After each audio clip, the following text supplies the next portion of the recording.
Today I have just finished up making my Sewcialites blocks, and I did not like the setting that they had.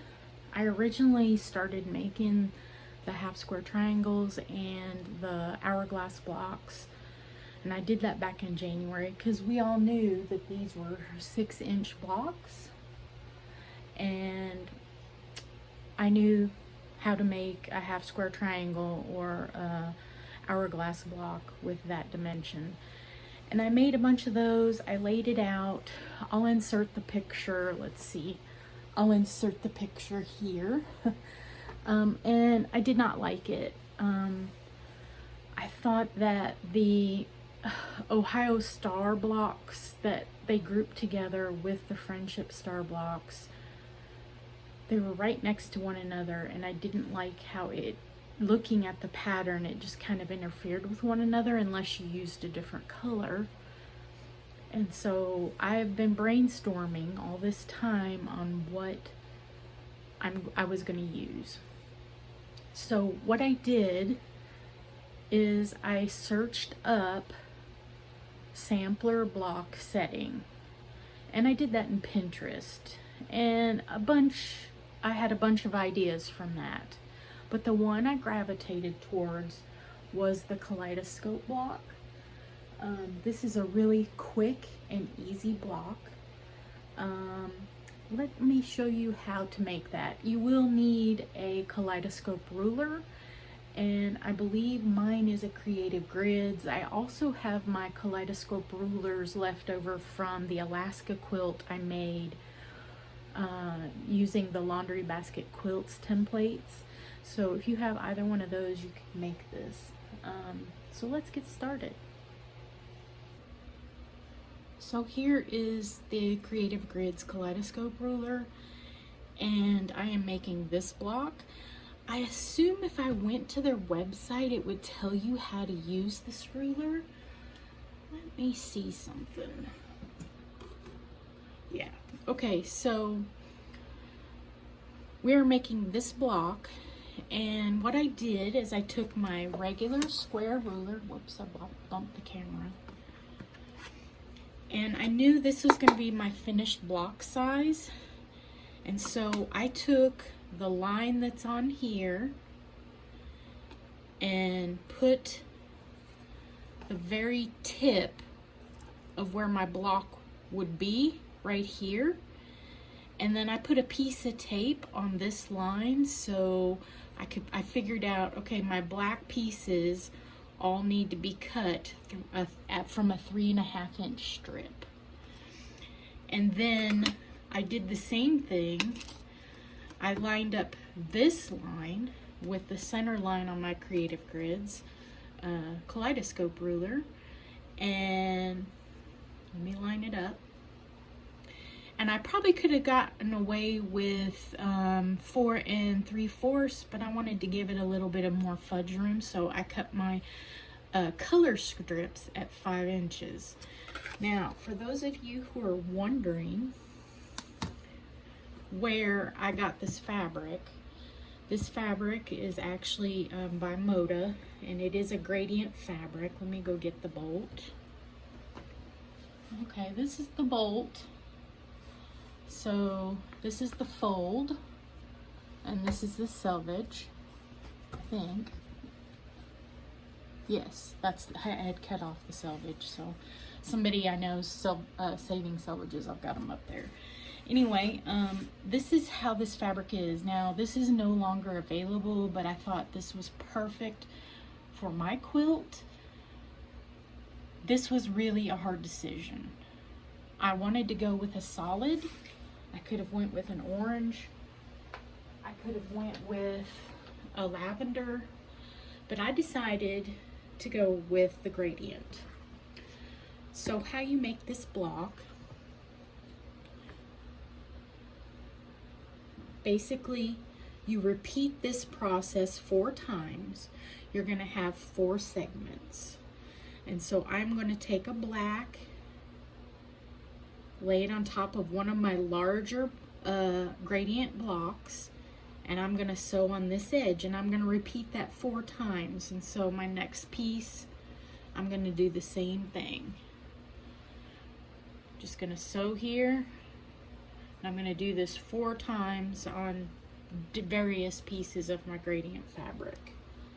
And then when I get it done, I choose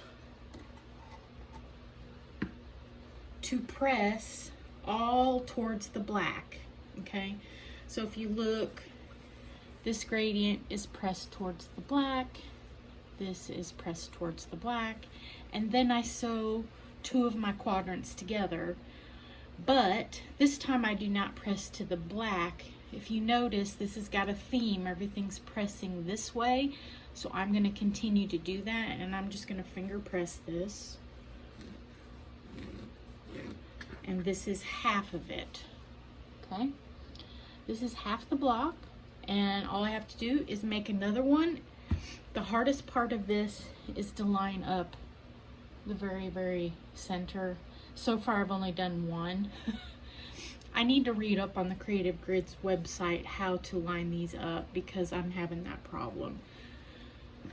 I'm not gonna fuss about it, because if I step back from that, 2 of the 4 points are actually 1, 2, 3, 4, 6 of the 8 points are fine and dandy. It's this yellow one that stands out. It's imperfect, and I'm okay with that.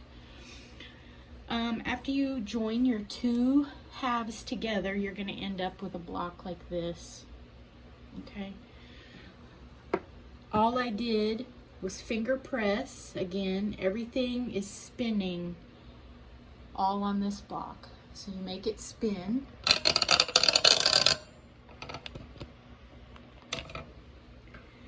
And all you do is you take and you trim it. And yes, there's waste, but I'm okay with that because the look of this block is pretty amazing. Some people opt to make the black and the color the same size, and then you would cut a bunch of I guess you would call it triangles. Yeah, triangles that would come off from here, and you could sew on there if you so chose. But I liked the effect, and it gave each one of my blocks like a star looking roundness, I guess. And all you do is you line up your cross hatches with approximately the center, and then you trim.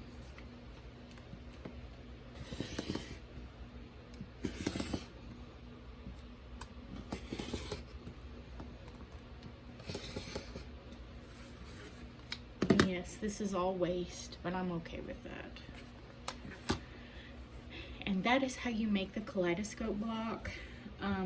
If y'all are doing any different setting, if you please let me know in the comment section.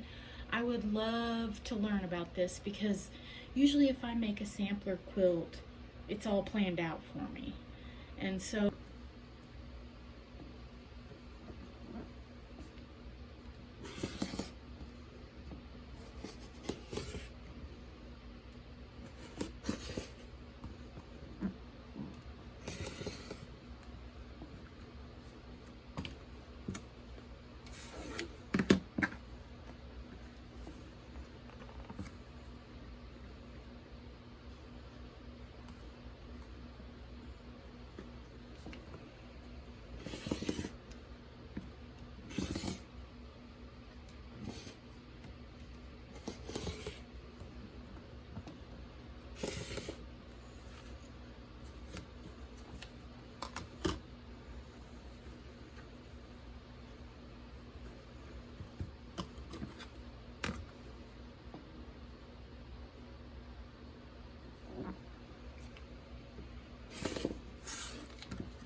usually.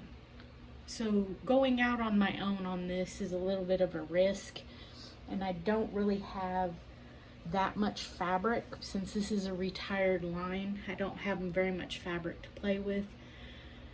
I know why Fat Quarter Shop did such a big sampler setting. It's because this quilt is going to be very, very small. Let's go back to the design wall. So this will be 1, 2, 3, 4, 5, 6, 7 times 6, because these are finished at 6, is going to be 42. That's not very big.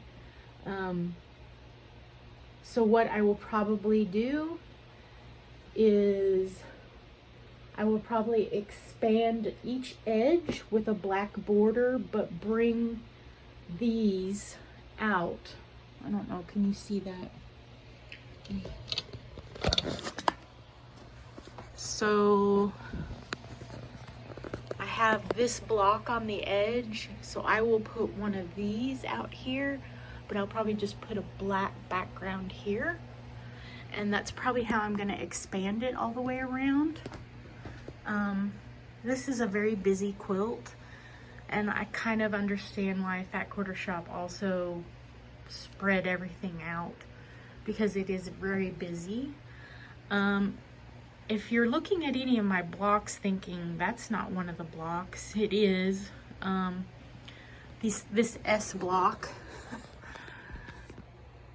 they wanted you to choose all kinds of color, and I wanted the black background to make it pop.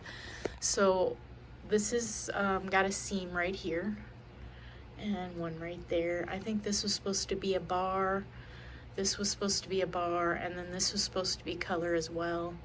I chose not to do that. One of my other blocks, yes, this block is full of color. I now wish this were here and these were here.